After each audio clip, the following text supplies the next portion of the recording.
እድሜው ስንት ነው? 69 ዓመትን እንዴት ይገልጹታል? ሽምግልናና እርጅና አንድ አይደለም። እርጅና ኤክስፓየር ማድረግ ነው።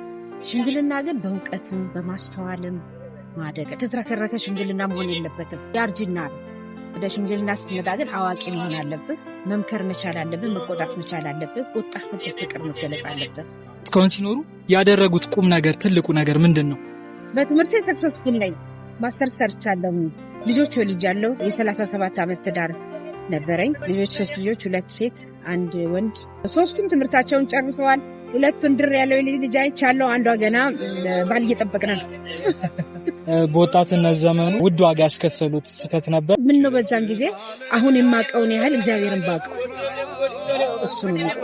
ያንን እውቀት ቢኖረኝ ኖሮ የገባሁባቸውን ነገሮች ገብቼ ኪሳራ ውስጥ አረፍም። ግን ኪሳራዬን ሁሉ ለውጠው እዚህ አደርሶኛል። እግዚአብሔር ቸር ነው። ለወጣቱ ያሉት መልእክት ኦፖርቹኒቲን በጊዜው መጠቀም። እግዚአብሔርም የጊዜ አምላክ ነው። ጊዜን ፈጥሮ በጊዜ የተጠቀመ አምላክ ነው።